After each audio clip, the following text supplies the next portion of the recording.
365 SharePoint Bangalore 2021 edition.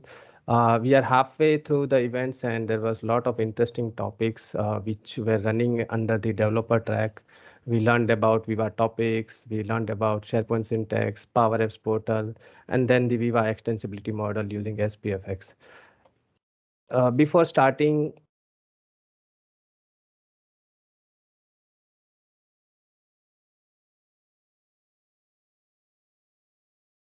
Siddharth, you went on mute. Can you unmute?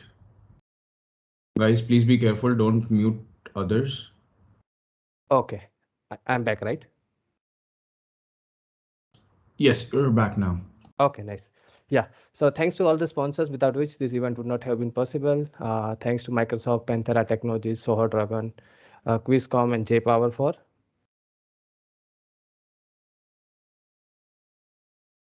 Is somebody doing mute all?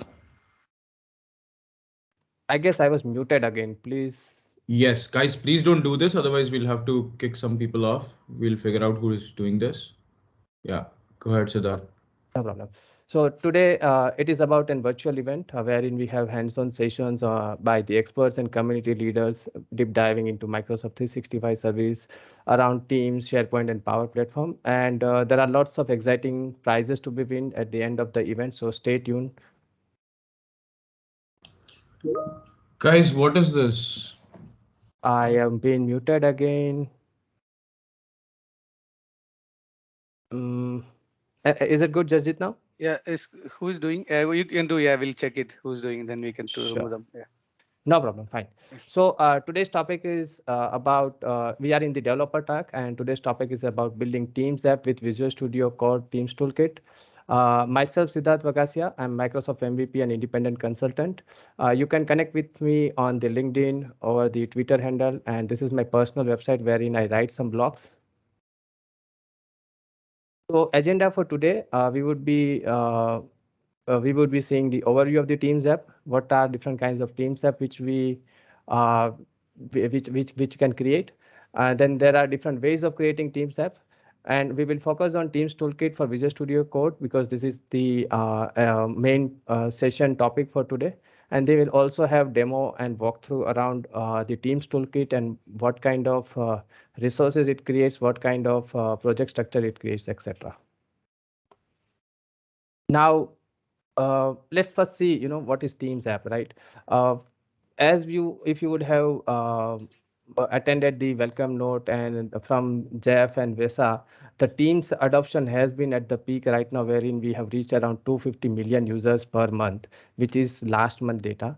And also in SharePoint, they probably all the organizations and the users are adding around 1 petabyte of data per month on the SharePoint. Okay, so Teams adoption has been very much been used in terms of by the organization on the personal level also because of this pandemic and where all the things are going virtually, right? Now, whenever a product or and technology stack is popular and is being used by majority of the people, there would be a lot of opportunities which gets opened in terms of how we can extend that particular product, right? Because every time a product won't be exactly fitting our need, and we would need a way to extend it so that it fits our business needs. So same thing can be done using Teams app also. It is, if you can consider Teams app, it is more or less an app which we see on our mobile, which can be downloaded from the Play Store and App Store, right? Same way with Teams also, because Teams is an client and it can be a thick client which can be installed on desktop. It can be used in the mobile, on the Android, on the iOS. It can be used on the tablet, and in fact, it can also be used in the browser. So once we have this kind of product, what we can do is there is a Teams App Store and Microsoft App Stores, or you can have your own Teams app catalog within an organization or a tenant where we can deploy this app and whether user would be able to use this app. And it's an more or less it's a way to extend Teams, okay, so that it fits our need. There would be different kind of business use case which we wanted to implement, wherein we wanted to have a simple business use case, or where we wanted to have collaboration features across different applications which we are using. We can create a new Teams app, and or we can integrate with the existing apps also. There are different types of combinations of capabilities which are available, through which we would be altogether creating a whole new Teams app experience, or we can extend what we have in terms of the user interface which Teams allows, and we can add some extra features on top of it. And more or less, why we would need Teams as is because what we do generally is we have an Teams application which is, nowadays our most of the time when we are working, whether it will be working from home or whether it will be working from the office, we are spending most of the times in the Teams, whether it would be communication, collaboration, sharing files, or it can be a number of things, right? Now, what if you have a single user interface or a single application through which you would be able to switch the context? Okay, you probably might be using different kinds of applications which are there within your organization. And what if you can surface all of these apps into Teams itself, so that you don't have to go outside of Teams to access this app? And also you can maintain and collaborate around this existing content and data. Definitely what it will do is will improve our productivity. It will increase the focus and everything, because we are doing everything inside a single application. So let's see what are the different types of Teams app which we can create, right? We can create a Teams personal app. Okay, the Teams personal app would be the app which would be surfaced on the left navigation in the Teams app. It can be a bot, it can be a private workspace, or it can be both, right? And it is more or less a place where you can create and view content which is personalized to you. It means an example, if we see of an Teams personal app, which we have already in the Teams App Store from Microsoft, is the Planner and To-Do task. So Planner and To-Do is more or less concise to a particular logged in user, and it will always display the data which is for the current user. So this is one of the example. Then there are other external applications also, like quick links, which will allow you to create quick links and manage your quick links by tagging it. It is more or like bookmark only what we used to do, but it can be run in the context of the current user. And it's, if for example I am creating, no other user would be able to see that, because it is the data which is for my personal use. Moving ahead, we can create tabs. Okay, this is very interesting, and this is one of the most common scenarios of creating or extending a Teams app, wherein tabs would be surfaced either as in part of your Teams channel, where you see the files and everything, or it can also be a personal Teams app without being in the Teams context. Right now, tabs are nothing but and Teams aware web pages which are embedded in Microsoft Teams. So you can surface any application which you have as in the tabs by using the iframe. It would be just using the iframe tags, and so that the application which is hosted somewhere would be surfaced in the Teams app.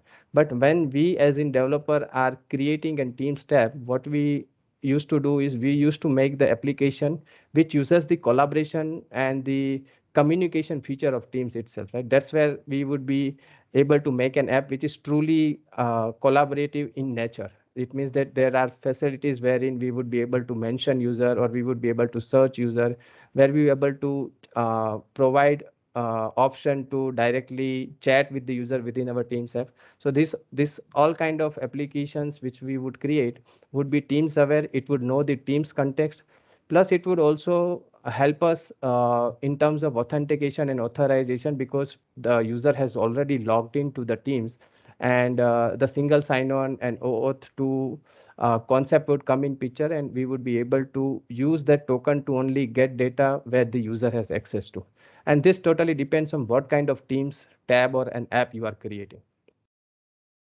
Then another thing is we can also use SharePoint WebStar within a tab. So it means if you have a web part which you have created, you can definitely use that SPFX web part, which would be surfaced in the Microsoft Teams tab.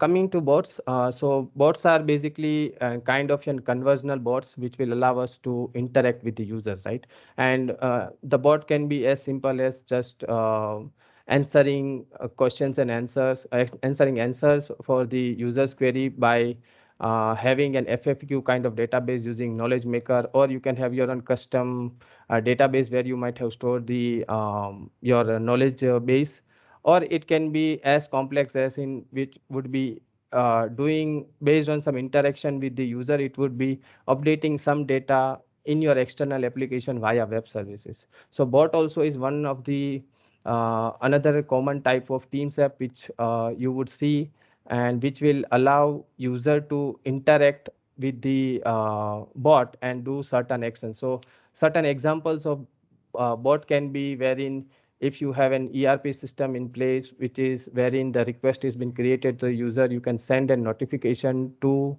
the user via Teams bot and display an adaptive card. And based on the adaptive card, if they have buttons there, once they click on the button, they would be able to actually update data back into your ERP system also. So there are different use cases through which this Teams app capability can also be used.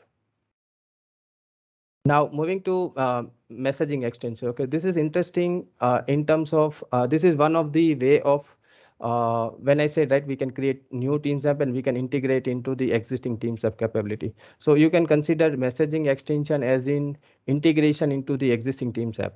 Messaging extensions always runs in the context of the compose window. Okay, the compose message area where you are typing the messages. It will allow you to add a button, and on click of that button you can surface the user interface. You can write your own logic. It can be a pop-up, it can be a task module, or it can be as simple as just calling a web service.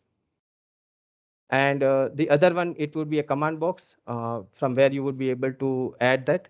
And also the messaging extension can be accessed by right clicking on any of the messages, and where you would see an context menu which gets open, which would be in the context of the message. And you can use that context also, that okay, user is trying to perform a task on the message which has been sent by the user. A good and a prime example of this is, if you guys would have noticed, when you go to any Teams message within your Teams one-to-one chat or in your Teams channel, there would be an action which says create an action in Planner or create an action in To-Do. So this is one of the messaging extension feature provided by Microsoft, which is already been deployed as a part of our Teams application itself, through which we would be able to interact with web service via buttons and forms. Moving ahead, a meeting extension. So meeting extensions is again a way of delivering user experience, but this extension would be when a meeting is in progress. Okay, but it's not just that the meeting in progress. The meeting extension can be used at each stage of a meeting life cycle.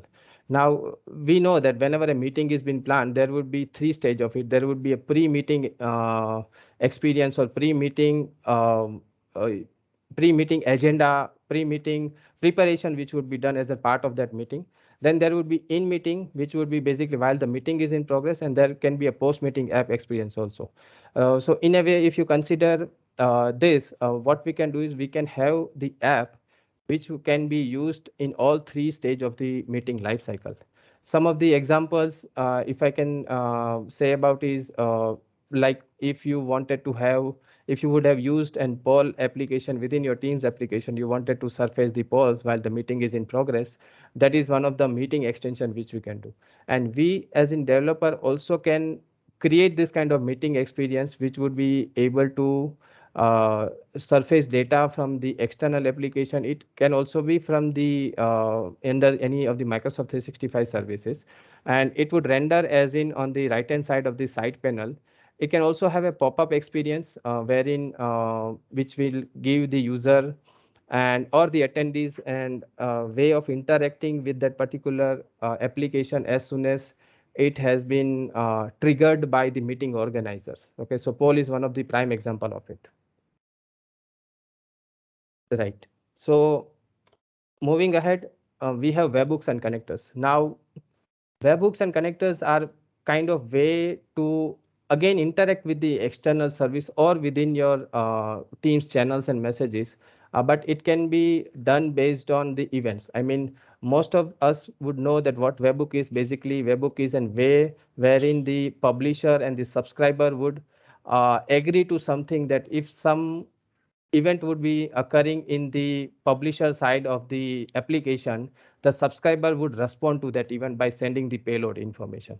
Similar concept is being applied here, wherein webhooks are the user-defined HTTP callback, right? So once you register a webhook within your Teams app, if it is an incoming webhook, what you are saying is that if any event is occurring in my Teams channel or messages, I would send you a post back on, what it was related to, and that both parties would have agreed upon, right? And it is also a way to get real-time data.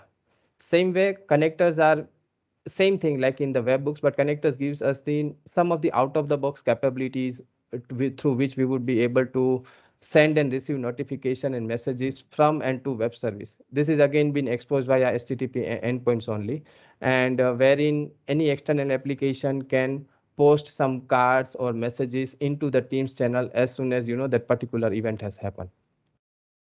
So all of these are different types of Teams app capabilities or Teams app which we can create in a way to extend our Teams.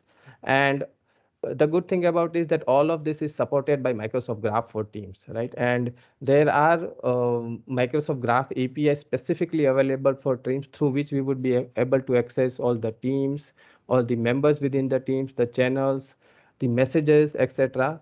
And we can build a solution or design a solution around it wherein the data or the apps which we are building will allow us to access the data within the team itself and not from anywhere else. So Microsoft Graph can be, in the center of it if you wanted to, if you are creating something which is very much tightly coupled with the data in your in the teams itself or in the channels or in the messages itself. Now let's see what to know about Teams platform capabilities and what are the common features and what you can use as in the Teams app capability. So this table is from the Microsoft document itself, but it gives us a very good user from the developer perspective. It gives us what to use when, right? So for example, if you wanted to embed a web page, home page, or web view, you can use tabs. If you wanted to share shortcut and extensions or actions and shortcuts and extension, then you can use messaging extensions. If you want to create bot on the Teams app, as in the channels or one-to-one chat also, you can use bot. If you want to send notification, it would be a proactive notification, something you can use bot. You can also use incoming webhooks because that would allow us to send message from the external application and then also use Office 365 connectors. Now, if you want to pass the data to any external services, then also you can use bot. Bot in a way would be wherein once the user interacts with the message which has been sent by clicking on a button or by just typing something, we can call the external web service. And it also can be done using outgoing webhooks. If you want to have a model like experience, you can use task module. Task module is one of the capabilities only within the Teams app, but it doesn't run individually. It runs always in the context of the Teams types of Teams app which we create. And then you can also use adaptive cards, to send the content rich card for the user. Now let's see some common use cases, okay, which you can build, right? So this is again a diagram from Microsoft documentation itself, but it gives us a very good overview of what kind of thing we can do using the Teams, different types of Teams app which are available. So if you, there would be in the center, there is a Teams app.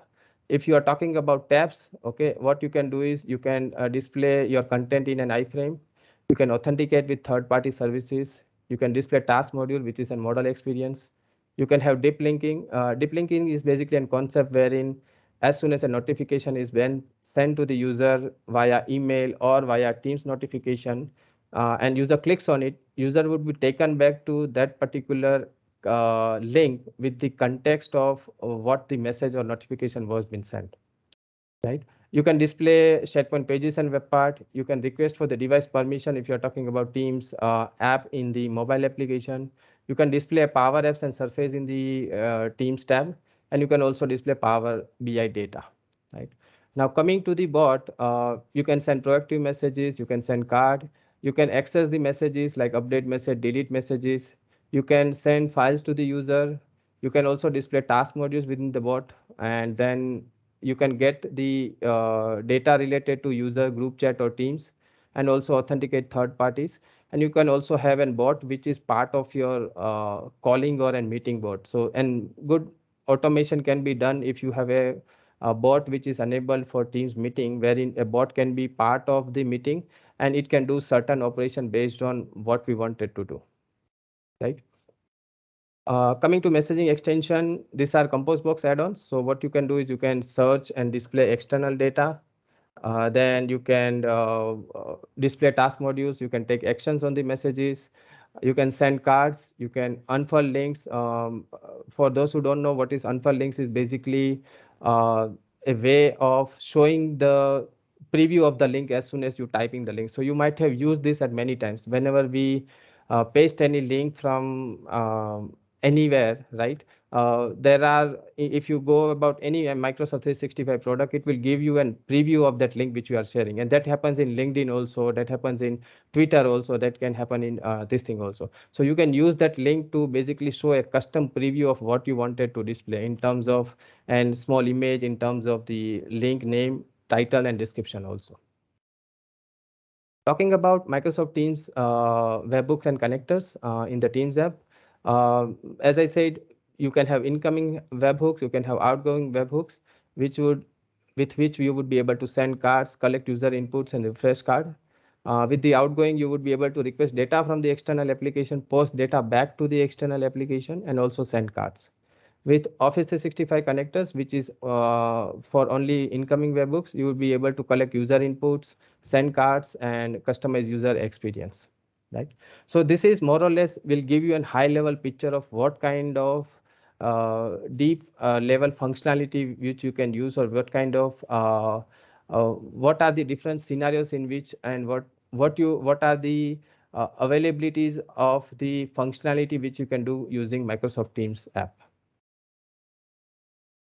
Moving on, there are different ways to create a Teams app. Okay, the first and the foremost one when the Teams app was generated, came into picture, was the Yeoman generator, which is the oldest one, and it has capability wherein you would be able to scaffold your project using your team generator, which is an npm based package, and using which you would be able to create the project, and then you can extend from it. Okay, your generator can be used in the as an npm package on any project which you want.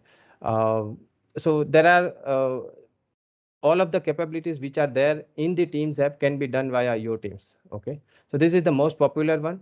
Then you have a toolkit for Visual Studio. So when I say Visual Studio and Visual Studio Code, hopefully the difference between them is this is the premium and the professional version of the Visual Studio, and Visual Studio Code is the light and open source version of the Visual Studio itself. But nowadays, most of the open source toolings which are being used on top of the open source technology is using Visual Studio Code, because it is free and there are many extensibility options are available. And one of them is Toolkit for Visual Studio Code. So this is an extension which is the main title of our topic, through which we would be able to create a Teams app. Then you can also create use Dataverse for Teams for creating a quick Teams app, which is nothing but more or less using Dataverse as in your database, and Power Apps as in your front end, to basically connect your application to Dataverse and surface into Teams itself. You can also have standalone web development. It means the apps, when you create an app, there is a concept of manifest.json file, wherein you can have any web application which is available can be surfaced as in Teams app, right? So it is not that you cannot have anything. If you want to create a Teams app, it needs to be created via one of the options below. Any applications which is browsable in the web, which is allowed to be rendered in an iframe, you can use it as in the Teams app. And then there is Teams App Studio, which is an app itself in the Teams, through which you would be able to create manifest file, and it gives you a nice and the easier way to create the manifest file using the user interface experience, where you can create description. It will also allow you to validate. It will allow you to add the configuration URL. It will allow you to add privacy URL. So this App Studio works very much well because you don't want to, if you don't want to create the manifest file, which is the center of an Teams app, manually, and if you don't want to understand the JSON format in which it has, then it will automatically, we can use the Teams App Studio to basically create the base manifest file and then go and extend from it, right? So let's talk about Teams Toolkit for Visual Studio Code, right?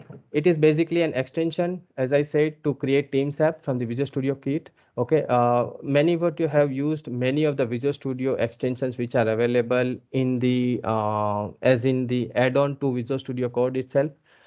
It will help a developer to create and deploy the Teams app. Okay, the good thing about the toolkit is, it has everything set up in terms of integrated identity. It allows us to access the cloud storage directly from the Visual Studio Code itself.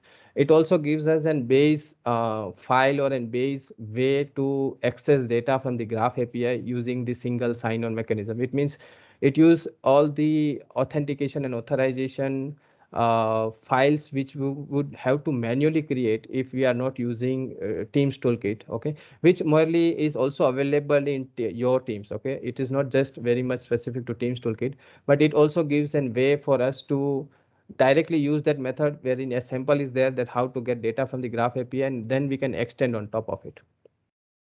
It also has other services wherein we can publish the app to Azure and also to Microsoft 365, right? They call it as, a zero configuration approach because we don't have to take care of all the configuration which we would have to do if we are creating a Teams app from the other way. If it would be in your Teams, or either it would be and standalone Teams app and everything. So when we say zero configuration, based on what kind of app you are building, we might have to do certain steps in terms of registering an Azure AD app, giving permissions to the APIs and everything. And all of this has been taken care from here. And it also gives us an improved developer experience. It means the development is easy, the debugging is easy, which we will see. It is more or less just, clicking an F5 and just it will pop up the Teams, and it will show you the similar experience which the end user is going to have once you would publish that app to it. And still you can debug it directly from the Visual Studio Code itself. Now, as of today, in the Teams Toolkit, we have only 3 supported app capabilities, which is to create bot, which is tabs, which is to create bot and messaging extension. It means we won't be able to create the webhooks, the connectors, etc. from here. Only these three capabilities are available as of now, but they are extending it. They are spending time on adding new features to it, and with the latest version they have added many new features wherein from the toolkit itself we are able to publish to Azure and everything, right? So hopefully to see more app capabilities would be supported in future in the Teams toolkit itself. Now to understand the Teams toolkit, let's see the user flow. So when we say user flow, this is from the developer's perspective and not from the end user perspective, like what you have to do when you wanted to create a Teams app, right? So there are two options. Either you start creating a new project or you start with a sample. So there are different sample templates which are available in the GitHub through which can be our base point to start a new project, okay? And when we use the sample, there are different types of sample which probably might be 10% or 15% of it might be putting out in place and what you require. Like probably if you require to access data from Graph API, then there are samples available where it will allow you to have single sign-on experience, and all the files and everything would be created automatically. Right? Then when we are at the stage of develop and debug, okay, what we would need is we would need to sign into Microsoft 365. And why this is required? Because once we run any Teams app project from the Teams toolkit, it needs to sign into a Teams application which would run in the context of that particular user. So you need to sign into Microsoft 365. And optionally, you can edit the manifest file, and also you can add different app capabilities, Teams app capabilities, right? The second stage would be provisioning in the cloud. Now, when we say provisioning, we are talking about provisioning the resources which the Teams app would require in the cloud. It means once an Teams app is created, it is, as I said, it is more or less an web development which we are doing, right? So it needs to be hosted somewhere. So you can use either Azure if you wanted to be in the closed ecosystem of Microsoft 365, or you can also host it somewhere else. Okay, it is not mandatory to host your Teams application in cloud itself. But if you are hosting in, if you choose to host in Azure, you would be able to provision all the resources directly from Visual Studio Code to your Azure environment or Azure subscription, right? And so this will require you to sign into Azure. So you should have a valid Azure subscription because most of the resource which you will create won't be the free resources which are available within the Azure offerings. So you would have to have an Azure signing and a valid subscription to basically provision these resources. And we will see what kind of resources is going to create. Then next is to deploy to cloud. Now, when it's a deploy to cloud, see, this will create and provision the resources which are required, right? But when we talk about deploy, it means because the Teams app itself is an app which needs to have a compiled version of app or a compiled or a running version of app when it has been deployed. This is what the deploy to cloud would do. It basically will compile your project into and executable or which can be run in the web browser in terms of either it would be an IIS or it can be depending on what we choose to do and what kind of technology we have choose. In as of now, in the Teams toolkit, we are only able to do it via TypeScript and JavaScript. So what it is going to do is it is going to create an public static website, okay, which would be compiled to pure HTML, JavaScript, and CSS once we have done our development. So this is where the deploy to cloud would work. And optionally, what you can do, you can add new cloud resource, you can validate your manifest file, and you can zip the Teams metadata package. Now, this is important and which we will see because this is how the end user or your IT admin of your Teams administrator would be using this package to basically upload the Teams app into your organization, which would be available optionally for the end user to install, or they can force also, they can do it via group policy that in my tenant, I want this app to be pre-installed on all the users or all the Teams client when the user logs in. So this you can choose. And then you publish it to team. Now, when we say publish it to teams, this is wherein you can choose whether you want to do it at organization level, at the tenant level, or you want to allow user to use side loading, etc. And optionally, you can set up your CI/CD process also. So with this, we will go to the demo. First, what we'll do is we will have a Teams toolkit walkthrough. Then we will see Teams app in action, which has been generated by a Teams app. We are not going into focus on uh, the detail of what kind of app it is created. It would be a very simple Hello World app, but it helps us to understand the concept of what we would be building. Teams app would be building on top of the React framework. So it would be using React as in the front end framework. And so the code which we would be seeing would be on the React. And then you can publish to Azure Cloud. And then we will also see under the hood what kind of resources and what kind of configuration it is doing automatically for us whenever we use the Teams toolkit to develop our Teams app. So I'll go to demo. Siddharth, just a reminder, we have 10 minutes left. Okay, no problem. Okay, so hope you are seeing my Visual Studio thing. Yes. Yeah, nice. Okay, so first thing is how would you install a Visual Studio extension, right? So whoever has Visual Studio installed, if you click on extensions, here you can go and search for Teams Toolkit, and you will see the marketplace of all the extensions which are available. Because I have already installed, it won't allow me to install it again. But if you choose anything which is not installed, like XML Toolkit, there is just an install button, and clicking of this, it will just install the Teams app. And once it is installed, you should see something like this on the end, which is Teams Toolkit. If your Visual Studio doesn't have any Teams project open, it will give you an option to create new teams, view samples, or you can ask you to open an existing Teams app. For now, what we'll do is we'll create a new Teams app. And if you click on it, it says whether what you want to do. Do you want to start from the sample or create a new one? I will say create a new one.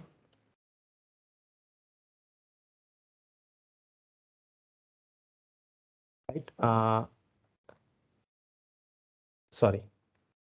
I have to first select Teams a new app, and then I have to choose the capability. Now, as I said, there are only limited capabilities as of now available. You can have tab, bot, and messaging extension. This tab is and Teams our web page, which is embedded in Teams. But if you want to create using SharePoint framework, that also can be done. We would be using this. And you choose a programming language. We will use TypeScript, and then you put an application name. Over here, we will say M365 Bangalore.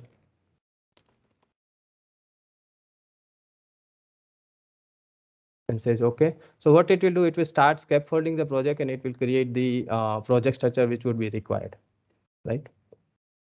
Yes, I trust the authors. So it has scaffolded the project, it has created the required files and everything which would be required. It will also give you a detailed documentation or README file on what needs to be done. Okay, what are the prerequisites? Like it says, it needs to have Node.js install, etc. Before we go here, it will take a couple of minutes to run npm install. So what I'm going to do is I'm just going to run this and say start debugging without doing nothing, right? And here it will run the npm install everything. And once it is installed, it will spin up an Edge browser, and it will open a Teams app, and it will start showing the Teams app as in the end user experience. Right now, while it is happening, let's go and see what happens in terms of the project structure which is created. Right, because we have used Teams tab. It says in the tab itself, you would see SRC folder, wherein there is an index.tsx, which is an entry point to your application. So this is a typical React application. So it would have, a React DOM render method, which is loading a main component, which is the app component. The app component is coming from here, where you have different providers and routes created, right? And then there is a tab component, which is an entry point to the application. So once you click on tab, there is another component. So this is something which they have set up in terms of how they wanted to organize the code. Okay, you probably can have an code. Why they have this tab component? Because this is a main component. You can have different components and make it reusable across what you wanted to do. That is the concept of React.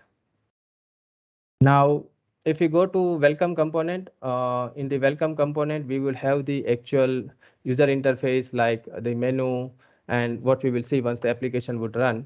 There are three tabs where it would have one tab, which would be the first step would be which will show the congratulations and your app is running. And the second one being deploy and the publish. It is just an instruction which they have given. Okay. Ideally, in the real world scenario, we won't be using this welcome tag as in it. We will have our own welcome landing component which we would be using. So it is starting the development server, and it is a typical Node.js based project. Okay, which we have.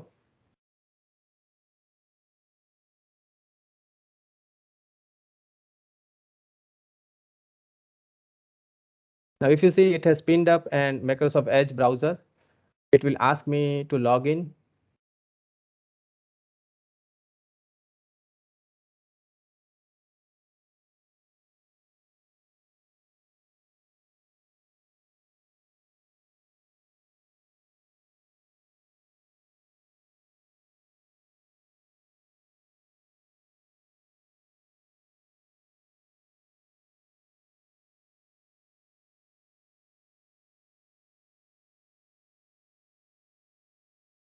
And it will ask me to install the app itself.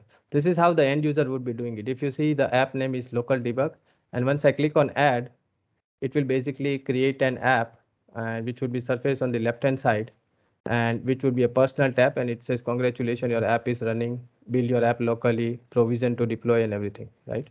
And it also has an authorization thing set up, as I was saying. Once I click on, so once you have an Teams app which is Teams aware, default you would be able to access only few information. But what if you wanted to actually make the graph API calls, right? So this is how that would work. It asks you the user consent.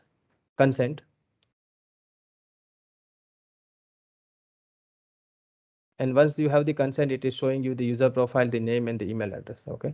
And in terms of debugging, it is very much easy. If you are changing anything, if you put a debug point, it will automatically be the debug point would hit, and you could be able to debug it. right? So this is as easy as it gets. What you have to do is you have to just open the project, run it. The details or the thing about creating the app is something which you should be doing. If you are familiar with React and SPFX, you would be able to definitely use this, right? Coming to the next one, let's see what happens once you have a project which is already opened in the Teams app, right? So by default, you have an account here, which I have already logged in. If you have not logged in, you would be able to log in from here. And then there are sections of things which you can do, right? For now, what I would do is I would say that I want the next step for me is, for example, I have the app which is ready. I want to provision it into the cloud, right? So when I say provision into the cloud, it asks me for the subscription, and this subscription would be based on this login account which we have. I say pay as you go. I would say I wanted to create a new resource group. I would say default setting yes, and I would choose Central India. And it will ask me again and confirmation whether I can provision it. I'll say yes, go ahead and provision it. So it will start provisioning using the ARM templates and creating the required Azure resources which would be there, right? Now coming here, if you see, there are different types of environments which you can use. You can have local dev, stage, and production environment. This would be useful because whenever as we have just one environment, while I was publishing and provisioning to the cloud, it asked me, right, whether I wanted to use the dev or the local one.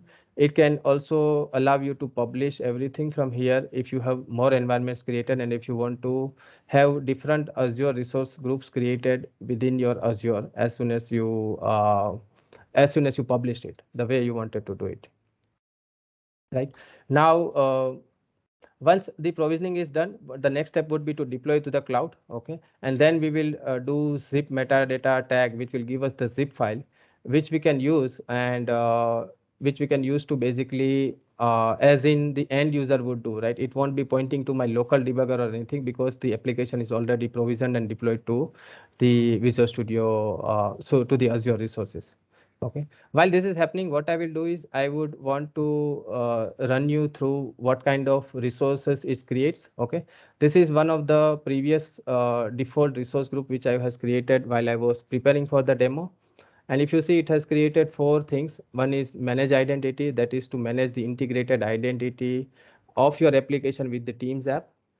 Then you have an app service plan, which by default is created whenever you wanted to host any app service. And then there is a storage account where it will be used to storage some application inside logging information. Plus, it will also be used to store your compiled version of this thing. Okay, so in this case, the storage account would be acting as in the Azure CDN, wherein the application would be served from the CDN. So if you know the concept of CDN, which is basically content delivery network, wherein the static site or the resources would be directly being served from the Azure CDN. So this is how the storage account would be. This is how all the resources which would be created, right? Now, the other important thing which I wanted to highlight is if whenever you create and whenever you deploy it, okay, there would be an Azure AD app registration which would happen automatically. Okay, and if we talk about the Teams Toolkit 3 example which I was showing, by default it will create 2 Azure AD app registration. One would be pointing to your local debugger. This is not the local one. This is the actual published one. So let's see if we can see this one. So if you see this app registration, it's pointing to your local host, which is basically an Azure AD app registration, which has been created automatically by Teams Toolkit. And it will also apply all the authentication API permission, which we will see. Okay, but just wanted to highlight that, okay, there would be 2 apps which would be created. One would be for the local, and if you have test environment production, it will automatically do it. And it makes sense to have different AD app registration so that you can also change the permissions on the environment according to your need whenever you wanted to extend your Teams capability. Okay, this is the Teams app app registration for the last one which I have done.